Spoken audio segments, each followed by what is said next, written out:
But I'm going to tell you my story because it's as good an example as I'm going to get. I become interested in what's wrong with capitalism as a high school student. I was born in Youngstown, Ohio, so I'm as American as, not a New Yorker originally. My folks were immigrants, however, from Europe, so I'm from Ohio, but then again, half from France and Germany. Okay. In high school, my father, we moved to the East Coast when I was about 5, and my father got a job in New York, and we lived in a city called New Rochelle. It's about a half an hour out of here. That's because my parents, as immigrants, didn't really understand much about the United States. They were learning, and they were told that they couldn't possibly have a child and live in New York City because it would be way too dangerous. This wasn't junk, but my folks didn't know how to evaluate that, and they were scared. So they went to Westchester. And so I grew up in the suburbs, which is the last place on earth you want to grow up in. I mean, I would way much prefer to be on a farm in the middle of Montana than live in the suburbs. It's all the worst of these two parts of the country and lacks all the things that make a city exciting and make the country beautiful. It's awful. But I would accompany my father on the train that goes, you know, the Grand Central Station, from New Rochelle Station to Grand Central Station. And the train goes through a part of Harlem. And my father would point out to me as the train went by that the people, their dress, the way the buildings looked, the cleanliness of the streets, there was something very clearly different in Harlem from what was in the nice part of New Rochelle, or what we would find when we got into Grand Central Station. And my father went out of his way to explain to me that this was because of a fundamental injustice that was in this society like a disease, and that condemned people, like those we saw out of the window, to live like that. And I think, as best I can, I'm married to a psychotherapist, so you can see I'm trained to do this. I tried to understand, with my father's push, why this was. I would ask him questions. I don't remember exactly his answers, but he rewarded my questions. He said, you know, good. You know, he was pleased that I understood what he said, and I was now asking questions. So I'm going to jump now and say, I think I spent the rest of my life trying to figure out the answer to the question. Basically, why are some people absurdly rich and other people absurdly poor? Strikes me right off the bat as there's something wrong here. There's something inappropriate, something unfair, something out of whack somehow. And so it wouldn't be very surprising that when I got to college, not much before, but when I got to college, somebody somewhere told me about Marx and Marxists, because they're the ones, I was told, who are critical of this system and try to answer the question why it's like this. And clearly from a standpoint that says we don't like it like this, we don't want it, we want to change all this. So I became interested. The first political act I ever did, I just want you to know how odd I am, because we had a family photo. I'm standing in the commuter train station in New Rochelle with a sign, and the sign reads, "I like Ike."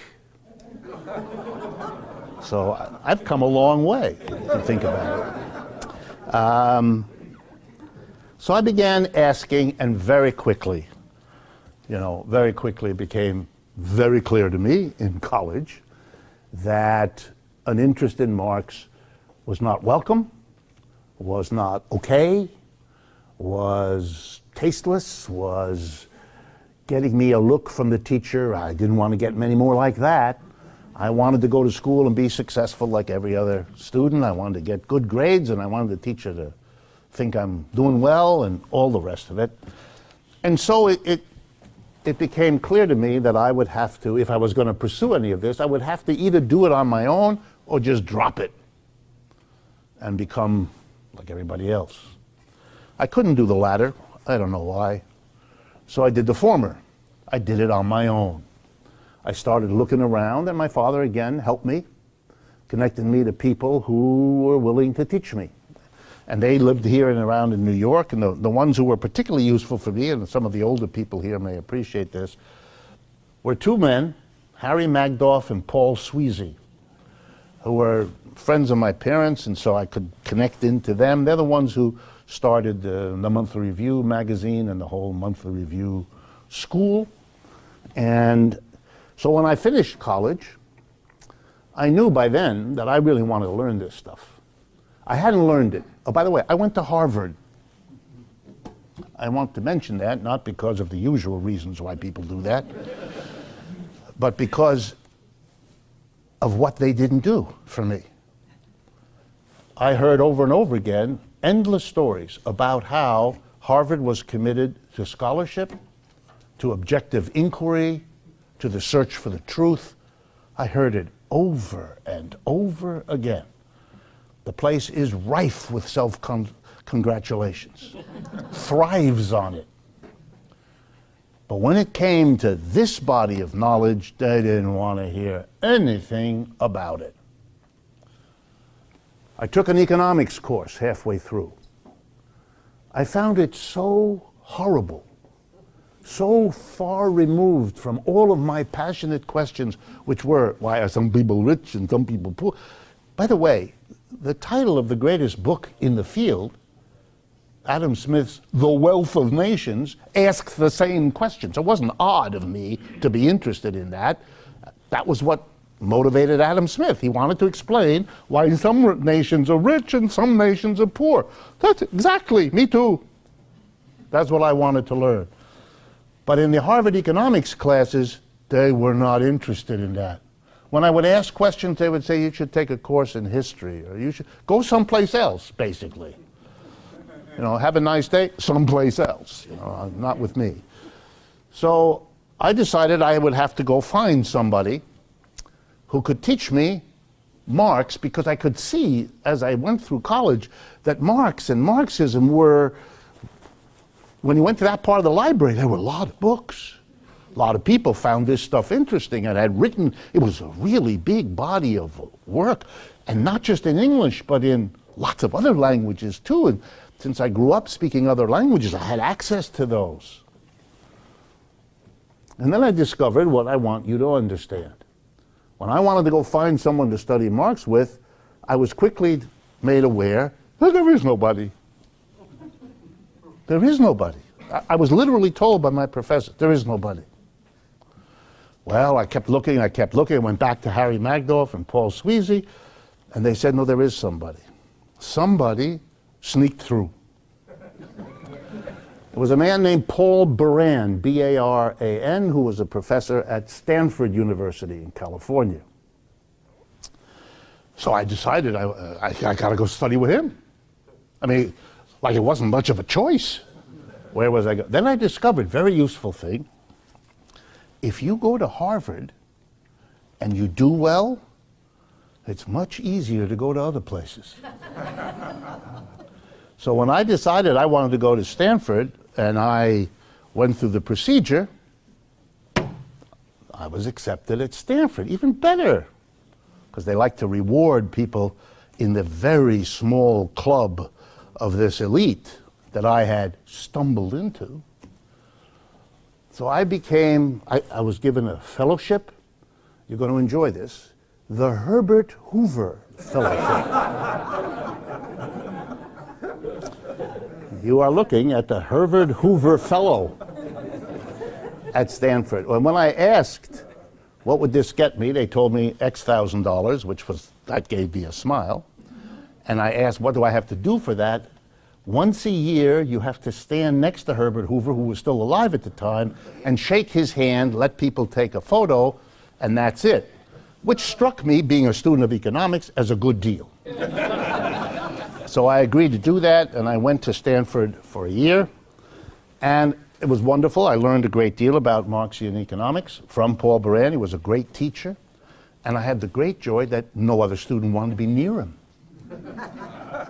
because for the other students, some of whose names, I'm not going to, but if I told you their names now, you know these people. Some of those students at Stanford with me had already figured out, like I did, you don't want to be a student of Paul Baran's. That marks you like being, branded on your forehead with some evil sign that makes folks stay away from you. So I had him all to myself. So he taught me not only Marxian economics, but how to appreciate good cognac, which we did often. It was a wonderful time, but it didn't last very long because I arrived in September, and in the middle of March of that year, he had a massive heart attack and died. Yeah, it was rough on me. Anyway, and he wasn't very old. I mean, I believe he was in his 50s, maybe early 60s. Marxism does fear. What? Yes. Maybe it had something to do with Marxism. On the other hand, an awful lot of other people who aren't Marxists seem to have comparable experiences. So, I don't mean to be unfriendly to anybody, but with him gone, the reason to stay at Stanford disappeared with him. It's a very nice place, very pretty, Palo Alto, California. If you've ever been there, it's yuppie heaven and all of that. But it wasn't for me. So I decided I had to finish my education someplace else. I quickly got a master's degree because I didn't want to leave that university without something. And then I discovered that if you have a Harvard degree and a Stanford degree, you get into more bars than if you don't have them. So I next went to Yale University. It's a joke, but it's true. So I went to Yale University, where I finished up and got my PhD. In economics. That's what I did.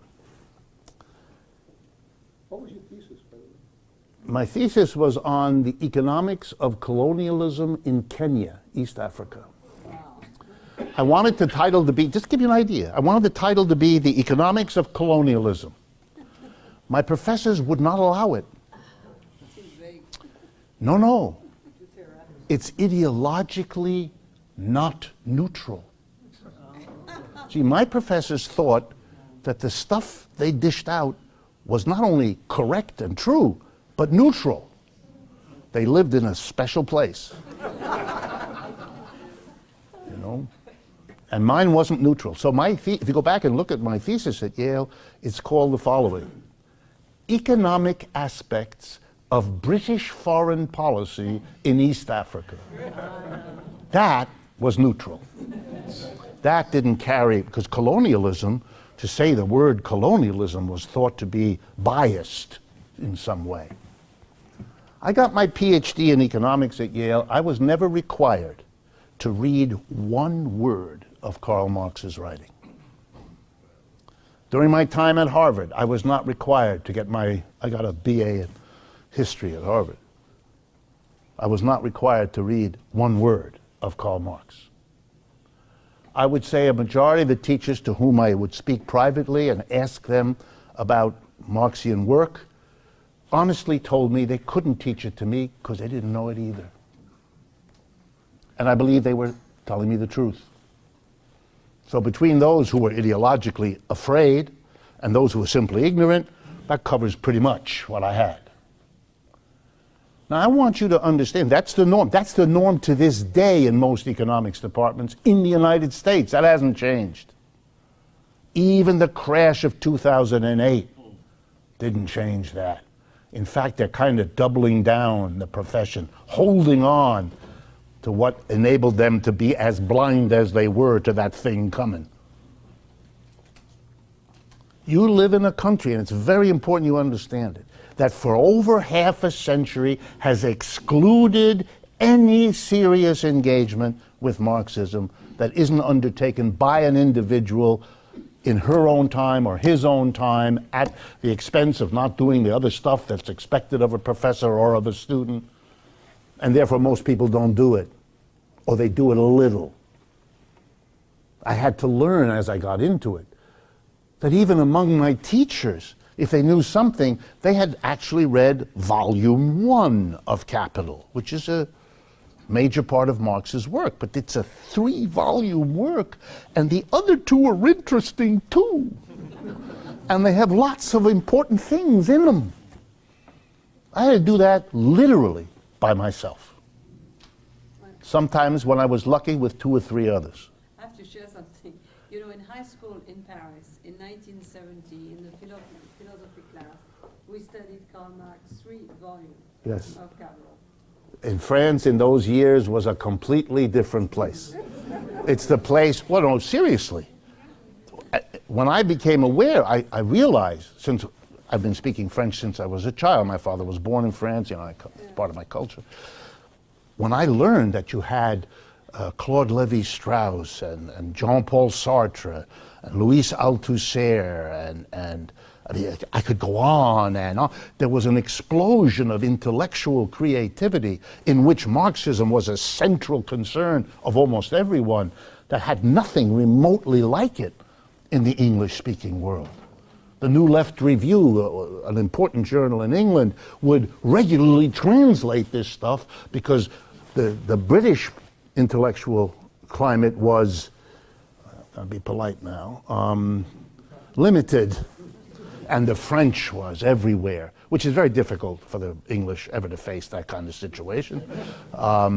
They want the French to be faddish and to be superficial, and the English to be profound. In those years, it was the other way around, and I'm being nice. Yeah, so it's United States that has this problem. It's been excluded. If you exclude a whole body of thought for over a half a century, it messes up your brain. It makes you peculiar. I mean this in a particular way. Peculiar because you haven't engaged the critical ways of thinking about the world you live in. It's as if you were going to school and all you ever heard from everybody was about how the schools you went to were the greatest things there ever were, populated by the best teachers you could ever imagine. You know, after a while, you'd throw up with this kind of one-sidedness. You'd be looking desperately for somebody who would give you what you knew was the other side of this so you could at least think about it. Well, in economics, you couldn't do it. To be interested in Marx meant that you were probably a Soviet spy. And that was, in America for the last 50 years, not a good thing to do or to be. So you avoided that like the plague. My professors, a word about them. They were, to be honest, cowards. There's really no other way to be fair. They knew, many of them, about this. They had grown up in the 1930s when it could be, and it was okay to be leftist in America, and people wrote books and said things and got to quite some distance into the public aware. They knew that. They were either children then or their folks talked to them about. They knew. But they also understood it was scary and they weren't going to go anywhere near it. And they didn't want any student embarrassing them about it. They made that very clear to me. I remember a date, just as a vignette. I was called into the office of my macroeconomics teacher at Yale. I will tell you his name just because it's fun. His name was James Tobin, who got a Nobel Prize later in economics. Good teacher, by the way, good teacher. I liked the material. I talked in class. He knew me. I knew him. He called me in. And he said to me, basically, more or less these words, it was not a good idea for me to be politically active, which I was. Anti-Vietnam War was going on at that time.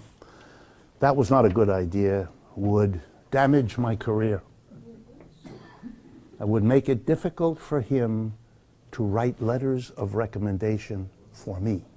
If you know how the academic world works, that's how you get a job. You get letters written for you. And to have a letter written by a Nobel Prize winner is better than having a letter written by your Uncle Harry. You know,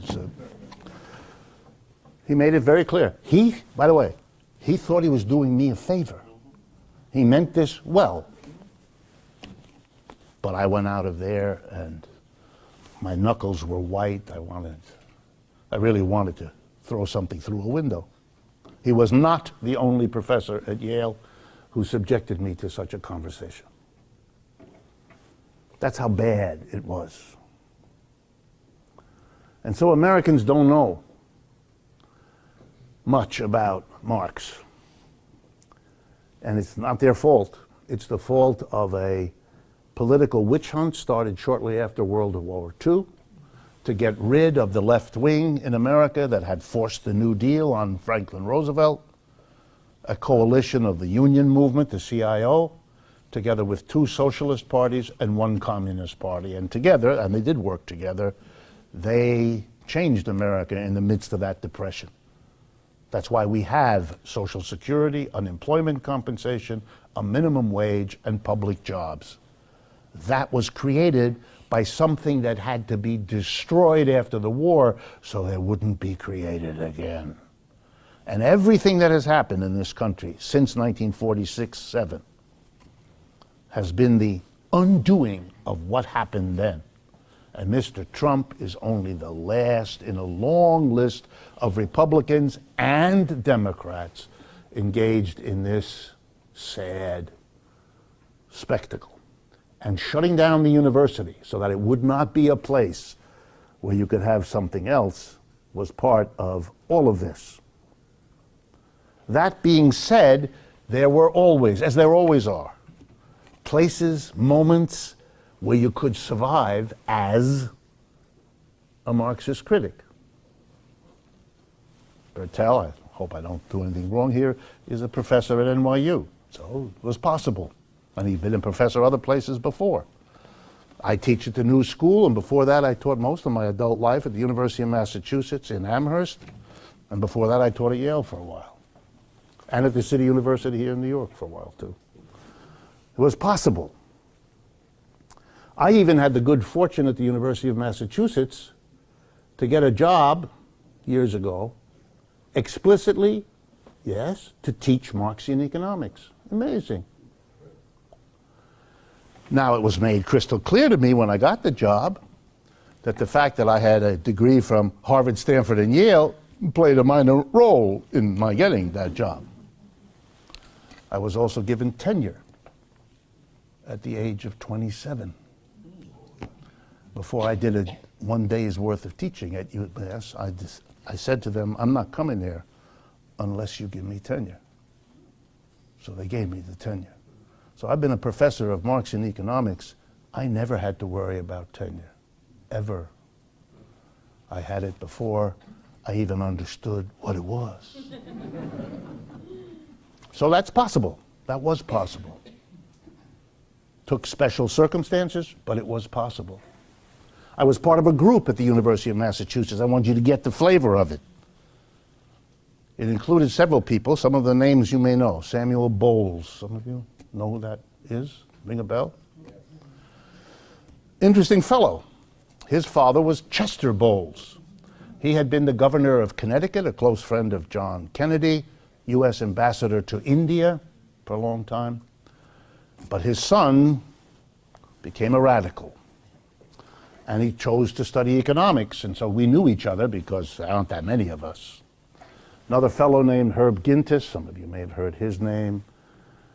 Rick Edwards, Stephen Resnick, a guy I've done a lot of work with in my life. 5 of us. And they wanted to hire all 5 of us. It's also very unusual in universities. It's usually they hire one at a time. But they wanted us all because they wanted, I kid you not, they wanted the University of Massachusetts to be like Berkeley in the West Coast. In fact, they talked to us about it being the Berkeley of the East. And the way you become famous like Berkeley is you have a bunch of radicals, because that's what they have. So they wanted all 5 of us to come, which was okay with us. We sat on one side of the table, 3 deans on the other side, and we bargained. We actually engaged in collective bargaining. And we basically said, you got to hire all 5 of us or you don't get any of us. And they hired all 5 of us. And you have to give 4 of us tenure on the spot before we even come. We didn't ask it for the 5th because he hadn't written his dissertation yet, which in academia you can't do. But it's a public university, the University of Massachusetts, so the approval had to go all the way up to the governor of the state. And that year, the governor of the state, at the annual celebration for the graduation in the university, was sitting up on the platform, in Boston this was, the capital of the state, and seated next to him was another Nobel Prize winning economist named Paul Samuelson, whose name you may know, who leaned over to the president and spoke to him during the entire ceremony about how important it was not to permit the hiring of the five of us to go forward. Unbeknownst to them, there were others listening to this conversation who made us aware of its occurrence. And it became clear to us that we had to manufacture in about 3 days' time letters from the biggest names in the profession to counteract Mr. Samuelson's opposition. Samuelson at that time was a professor of economics at MIT, very prestigious situation for him. And there's a famous textbook that many people learned economics from, that's right. And in 3 days we got several people. Kenneth Arrow, for some of you may know, also a Nobel Prize winning economist. Mr. Galbraith, and others communicated directly to the president of the university and to the governor, and that's how we got the job. But imagine it took all of that for this to occur. 99% of the other situations where folks like me might have had a chance would have been cut off at the knees. This is a country that has a really big intellectual shame it is going to have to work out someday, somehow. It's going to have to account for what it did to an entire generation. It's like not teaching you how to ride a bike or swim or tell time or some other basic thing. You never learned as a people how to do economic criticism of capitalism, the system you live in. That's a terrible destruction of capability in you, a kind of a deadening of part of your brain, denying you the way to make sense of your own personal economic situations as well as those that you face as a citizen.